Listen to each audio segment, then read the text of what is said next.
नमस्कार दोस्तों, आज मैं आपको वट सावित्री व्रत कथा के बारे में बताऊंगा। तो आप इस वीडियो को शुरू से लेकर अंत तक जरूर देखिए। वट सावित्री व्रत का विशेष महत्व मान्यता है कि इस व्रत को करने से पति पर आए कष्ट चले जाते हैं और आयु लंबी होती है। यही नहीं, अगर दाम्पत्य जीवन में कोई परेशानी चल रही हो तो वह भी इस व्रत के प्रताप से दूर हो जाती है। सुहागिन महिलाएं अपने पति की लंबी उम्र और सुखद वैवाहिक जीवन की कामना करते हुए इस वट यानी बरगद के पेड़ के नीचे पूजा अर्चना करते हैं।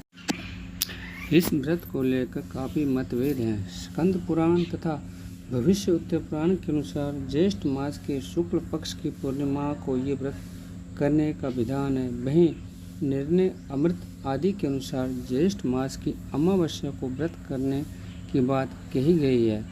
तिथियों में मतभेद होने के उपरांत भी इस व्रत का उद्देश्य एक ही है।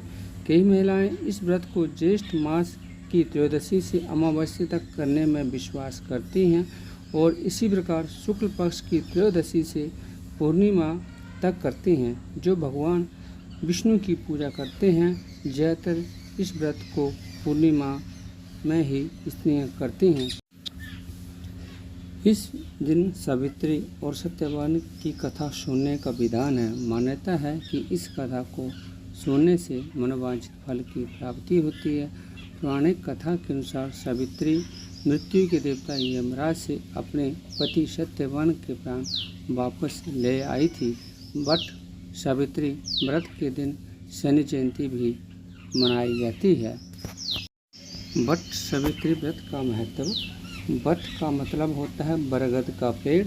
बरगद एक विशाल पेड़ होता है, इसमें कई जटाएं निकली होती हैं। इस व्रत में वट का बहुत महत्व है। कहते हैं कि इसी पेड़ के नीचे सावित्री ने अपने पति को यमराज से वापस पाया था। सावित्री को देवी का रूप माना जाता है। हिंदू पुराण में बरगद के पेड़ में ब्रह्मा, विष्णु और महेश का वास बताया जाता है। मान्यता के अनुसार ब्रह्मा वृक्ष की जड़ में, विष्णु जी इसके तने में और शिव ऊपरी भाग में रहते हैं। यही वजह है कि ये माना जाता है कि इस पेड़ के नीचे बैठकर पूजा करने से हर मनुष्य की मनोकामना पूर्ण होती है। वट सावित्री व्रत की पूजन विधि।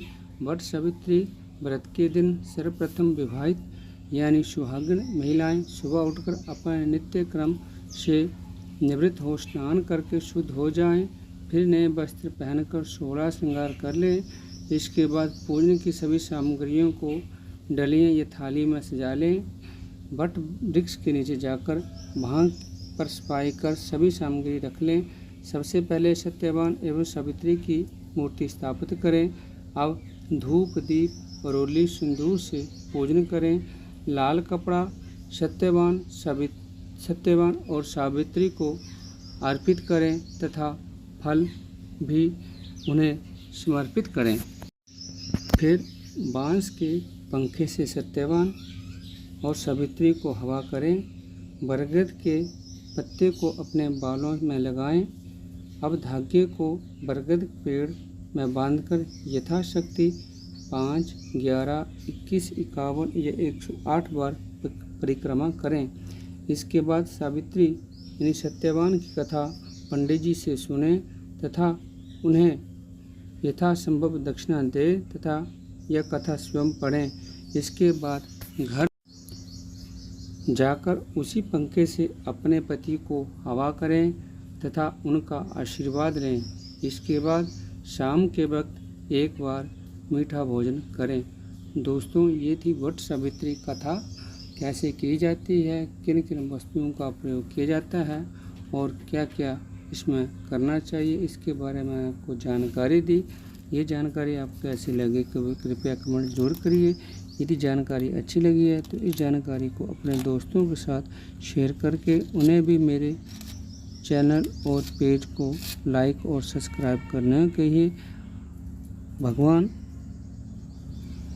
सत्यवान एवं माता सावित्री आपके जीवन में सुख समृद्धि लावे। हरि ओम तत्सत।